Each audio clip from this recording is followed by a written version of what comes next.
Et si chaque aliment qu'on mange pouvait nous raconter sa propre histoire, de A à Z? Imaginez pouvoir vérifier l'authenticité d'un produit avec un simple geste. Aujourd'hui, on va s'intéresser à une technologie assez surprenante qui intègre des codes, et oui, directement dans notre nourriture. Alors, tout commence avec un produit qui est aussi mystérieux que précieux. On le surnomme le caviar de l'Est. Rien que le nom, ça évoque le luxe, la rareté, quelque chose qui a une valeur immense. Mais de quoi s'agit-il exactement? Eh bien, il s'agit du nid d'oiseau comestible. Alors non, oubliez tout de suite les brindilles et les feuilles. Ces nids sont construits, tenez-vous bien, avec la salive durcie d'un oiseau, la salangane. Dans la gastronomie asiatique, c'est un mets de luxe, réputé pour ses bienfaits pour la santé, ce qui lui donne bien sûr une valeur marchande très très élevée. Et, évidemment, qui dit grande valeur, dit fraude. C'est inévitable. Le marché des nids d'oiseaux est complètement inondé de contrefaçons, ce qui sème le doute chez les consommateurs. Comment savoir si on achète le vrai produit ou une pâle copie sans valeur? C'est un vrai casse-tête pour toute l'industrie. Mais attention, ce problème de confiance, il ne se limite pas aux aliments de luxe, loin de là. Il s'étend à des secteurs où les enjeux sont bien plus critiques. Pensez un instant au domaine de la santé, aux médicaments par exemple. Là, la question fait froid dans le dos. Un produit de luxe contrefait, c'est une perte d'argent, c'est frustrant. Mais un médicament contrefait, ça peut être une question de vie ou de mort. Ce problème de confiance et d'authenticité, il a besoin d'une solution radicale. Et cette solution, la voici. C'est une innovation qui semble tout droit sortie d'un film de science-fiction, le code QR comestible. Oui, oui, un code que l'on peut littéralement manger et qui est conçu pour garantir l'authenticité de tout ce qu'on consomme. Le concept, il est aussi simple que génial. On utilise des encres entièrement comestibles, bien sûr, pour imprimer un code QR directement sur la surface du produit. Ça peut être un œuf, un comprimé, peu importe. Ce code devient alors une sorte de portail numérique vers une montagne d'informations. Et ce tout petit carré noir et blanc, il peut révéler une quantité d'infos assez impressionnante. En un seul scan, on peut accéder à l'origine du produit, au contrôle qualité, à son profil nutritionnel et surtout, à une preuve irréfutable de son authenticité. Bref, c'est la transparence totale. D'accord, mais comment ça marche exactement? Surtout si on veut que le produit garde son aspect naturel. Eh bien, des chercheurs ont développé des méthodes encore plus poussées pour cacher ces données non pas sur la nourriture, mais carrément à l'intérieur.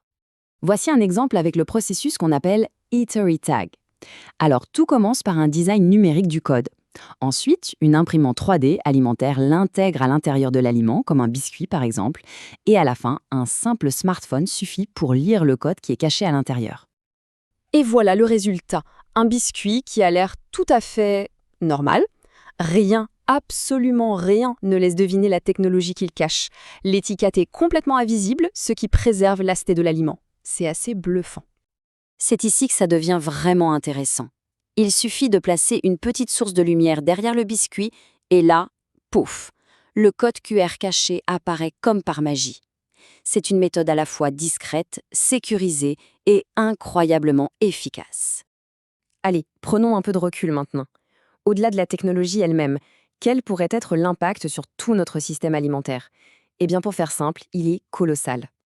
Et pour bien comprendre l'ampleur du phénomène, parlons chiffres. Le marché des codes QR comestibles devrait atteindre 3,6 milliards de dollars d'ici 2030. Ce chiffre montre bien que ce n'est pas juste un gadget technologique, c'est une véritable révolution industrielle qui est en train de se mettre en marche. Alors, qu'est-ce qui explique une telle croissance? Il y a plusieurs moteurs puissants. D'abord, une meilleure traçabilité, bien sûr, mais aussi des réglementations de plus en plus strictes. Et surtout, il y a la demande des consommateurs eux-mêmes. 71% d'entre eux disent que la transparence, c'est leur priorité. Si on jette un œil à la carte du monde, c'est la région Asie-Pacifique qui est en tête, avec 35% du marché. C'est logique, vu la forte demande pour des produits authentiques comme les nids d'oiseaux. Juste derrière, on trouve l'Amérique du Nord et l'Europe, qui sont poussés par les réglementations et la sensibilisation des gens. Au fond, toute cette technologie, ça revient à créer une sorte de certificat de naissance numérique pour chaque aliment. C'est l'idée d'une traçabilité totale, de la ferme jusqu'à l'assiette, qui garantit l'origine, la sécurité et l'authenticité. Bien sûr, le chemin vers une adoption à grande échelle n'est pas tout rose, il y a des obstacles. Alors quels sont les défis à relever? Et surtout, quelles sont les évolutions qui pourraient rendre cette technologie encore plus puissante à l'avenir? Bon, du côté des défis, il y a surtout le coût de l'adoption pour les industriels et l'intégration dans des chaînes logistiques qui sont déjà très complexes. Mais de l'autre côté, les opportunités sont immenses. On pense à l'associer à la blockchain pour une sécurité absolue ou même à créer des expériences en réalité augmentée, sans parler de l'expansion sur les marchés émergents. L'alliance avec la blockchain, c'est particulièrement prometteur. Ça permettrait de créer un registre numérique que personne ne peut modifier ou falsifier.